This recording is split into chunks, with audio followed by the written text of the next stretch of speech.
आज का हमारा टॉपिक है त्रयोदश करण। तो करण का अर्थ होता है साधन, अर्थात 13 प्रकार के यहाँ साधनों के बारे में हम ज्ञान प्राप्त करेंगे।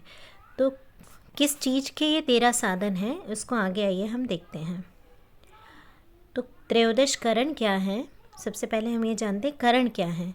तो पुरुष का अर्थ हम जानते हैं, जीवात्म तत्व को पुरुष कहा जाता है, जिसे हम एक धातुज पुरुष भी कहते हैं। तो पुरुष या जीवात्मा के ज्ञान और कर्म के साधन है ना।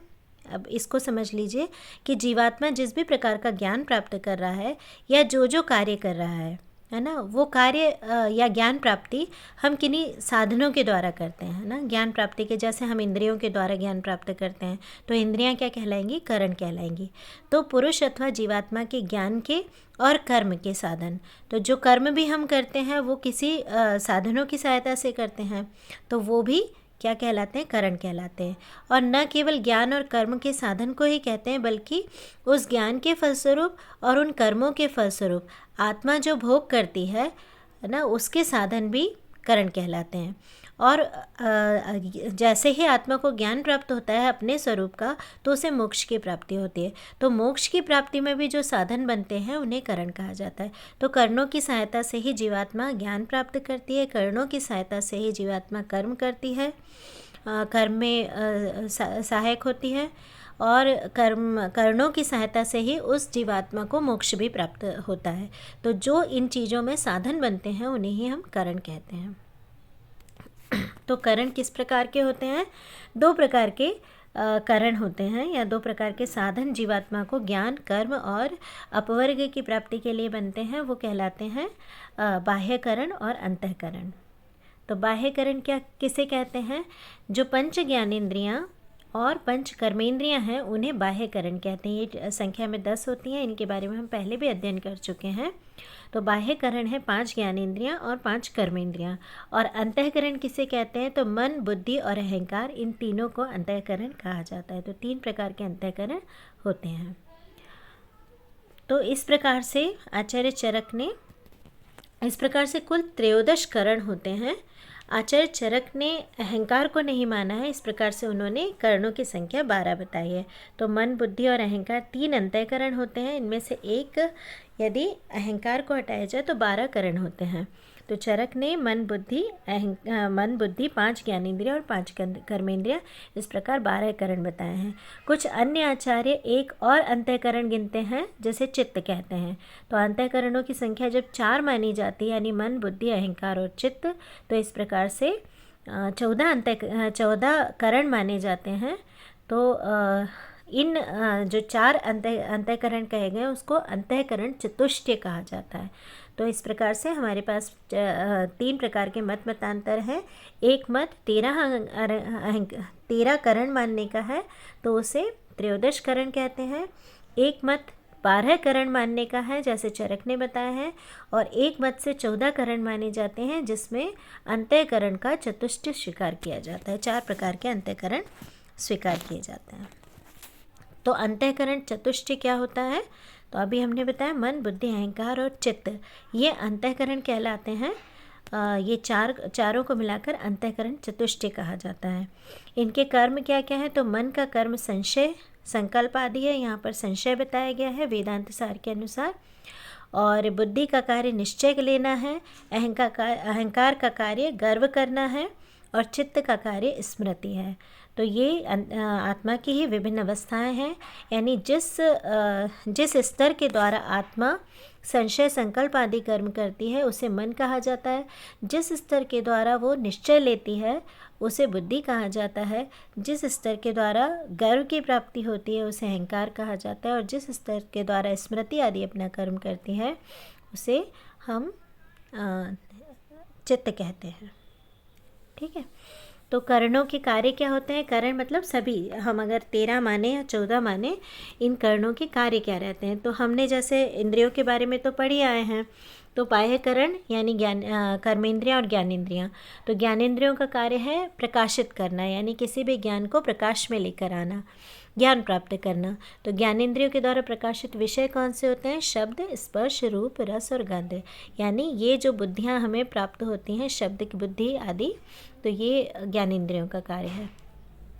कर्मेंद्रियों का कार्य है कर्म करना, तो जैसे वचन बोलना, ग्रहण करना, गमन करना, उत्सर्जन तथा आनंद की प्राप्ति करना, ये 5 कर्मेंद्रियों के कार्य हैं। तो ये जो 10 प्रकार के कार्य हैं, है ना, 10 प्रकार के विषय या कार्य कहे गए हैं कर्मेंद्रियों और ज्ञानेंद्रियों के, इनके भी 2-2 प्रकार से भेद कहे जाते हैं, जो कि दिव्य और अदिव्य होते हैं।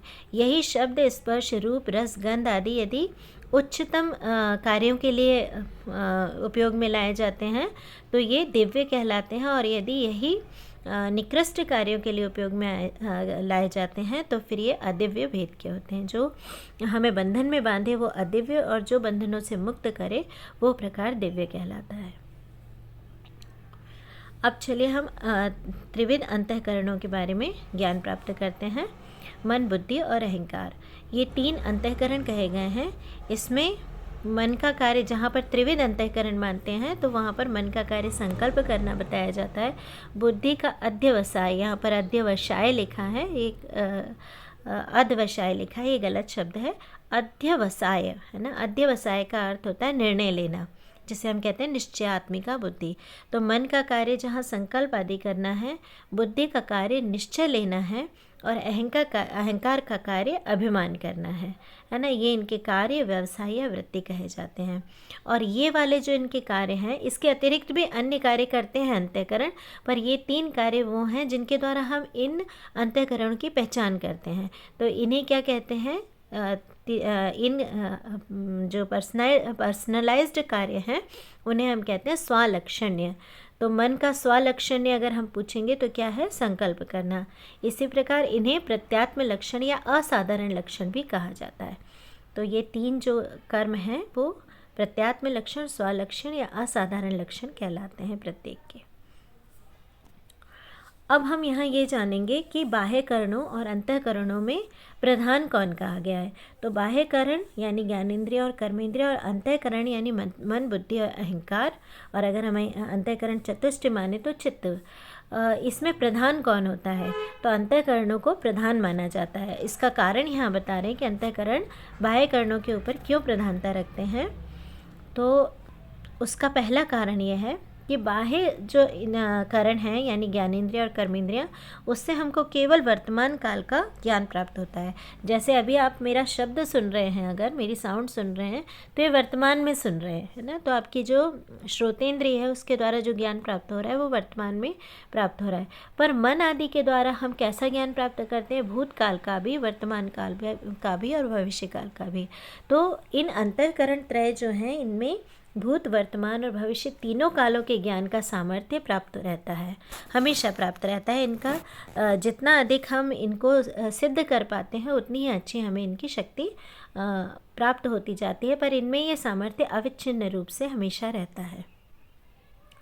दूसरा कारण है कि बाह्यकरण अपने अपने विषयों का जो ज्ञान प्राप्त कर रहे हैं वो मन की सहायता से प्राप्त करते हैं।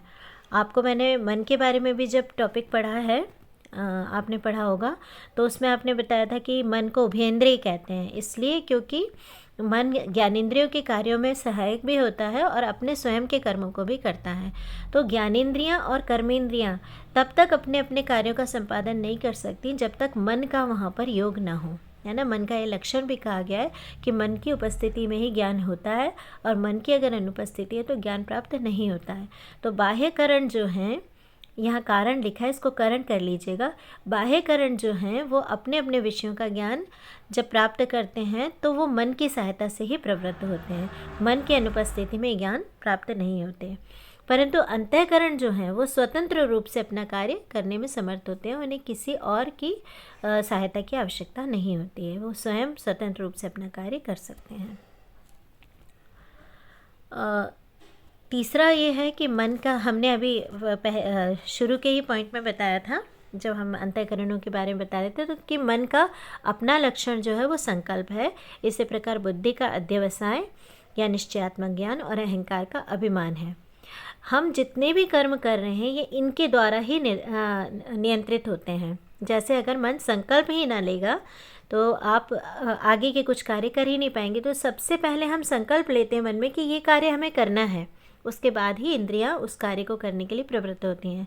तो इसी प्रकार बुद्धि अगर निर्णय नहीं लेती है या गलत प्रकार से निर्णय लेती है तो अन्य सारे कार्य विकृत हो सकते हैं या कार्य होंगे ही नहीं, संपादन ही नहीं होंगे, है ना। इसी प्रकार अहम की प्रवृत्ति के द्वारा ही कार्य संपादन करने में व्यक्ति लगता है ना। अपने अस्तित्व का भान, है ना, वही अभिमान अहम का प्रतीक होता है। तो ये 3 प्रकार के जो कर्म हैं ये प्रधान कर्म हैं। इन्हीं के अंतर्गत, इन्हीं के अधीन सारे कार्य भी नियंत्रित होते हैं। इसलिए इन कर्मों की प्रधानता के कारण भी अंतःकरण को प्रधान कहा जाता है। इन वृत्तियों के रहने से हमारे जीवन की उपस्थिति का ज्ञान होता है। जहाँ भी जीवन है वहाँ पर ये वृत्तियाँ यानी संकल्प की, अध्यवसाय की या अभिमान की वृत्तियाँ उपस्थित रहती हैं। तो इस प्रकार से ये हमने बाह्यकरण और अंतःकरणों के बारे में बताया। तो त्रयोदश करण या चतुर्दश या द्वादश करणों का यहाँ पर चैप्टर समाप्त होता है।